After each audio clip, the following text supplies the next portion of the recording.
আসসালামু আলাইকুম, coming soon রাজমিনি blog. তো কেমন আছো বন্ধুরা সবাই? আশা করি খুব ভালোই আছো। তো আজকে আমি নামাজ টামাজ পরে চলে এলাম। আর এখানে কি হচ্ছে রে ভাই? দেখা যাচ্ছে সব ছেলে পেলে দৌড়িয়ে যাচ্ছে, কিন্তু এখানে কিচ্ছু হয় না। গুড্ডির জন্য এই যে গুড্ডি ছিঁড়ে পড়ে গেছে, সব লার জন্য দৌড়িয়েছে। তো এখন আমি চলে এলাম বাড়িতে তোমাদেরকে আমি একটা জাদু দেখাই। এই যে এলসিডিতে আমার চলছে ফিল্ম, সরি ফিল্ম নয়, আমার মিনি ব্লগ ফানি রাজ অফিসিয়াল। তোমরা এই নামটা যে ইউটিউবে সার্চ করতে পারো, আর ভালো লাগলে আমার চ্যানেলটাকে সাবস্ক্রাইব করে দিতে পারো। এই তো চ্যালেঞ্জ চলেন দেখি, আমি আমার ভাতিয়ে চলে যাবো এখন ঈদগাহ দেখতে। তোমরা হয়তো ভাববা ভিডিওর মাধ্যমে ঈদগাহ কেন দেখাচ্ছি, ঈদগাহ তো সবাই দেখেছেন না, একটা কিছু কারণ আছে। তো কারণটা হচ্ছে এটাই, ওখানে অনেক লোক হয়ে যেত, একেবারে আটতো না, তার জন্য এখানে জায়গা কিনা আমাদেরকে এখানে পাঠানো হলো।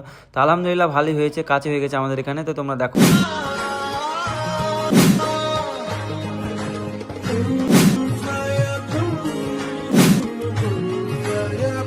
এই তো ঈদগাহতে এখানে বাথরুম করা হয়েছে। তো তোমাকে বাথরুমগুলো দেখাচ্ছি, যেহেতু গুরুত্বপূর্ণ বিষয় এগুলো ঈদগাহের মধ্যে। कौन है ये लोग? তো এখানে একটা বাথরুম হয়েছে, এখানে একটা, ওখানে একটা, আর একটা ওখানে, 5টা বাথরুম হয়েছে।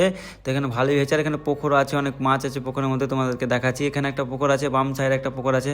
তো পুকুরগুলো তোমরা দেখতে পাচ্ছ, মাছ আছে এখানে, অনেকটাই বড় বড় মাছ আছে। আমরা দেখলাম ঈদগাহ আর পুকুরে মাছ দেখতে দেখতে কখন আমাদের রোজা খোলার টাইম চলে গেছে, তো আমরা আর বুঝতে পারিনি। তো আলহামদুলিল্লাহ রোজা খোলার টাইমটা খুব সকালে শেষ হয়ে গেল। তো আমার ভিডিওটা যদি ভালো লেগে থাকে তাহলে অবশ্যই আমার চ্যানেলটাকে ফলো করে নেবে, আর আমি ইউটিউব চ্যানেলটাকে সাবস্ক্রাইব করে দেবে। তো বাই।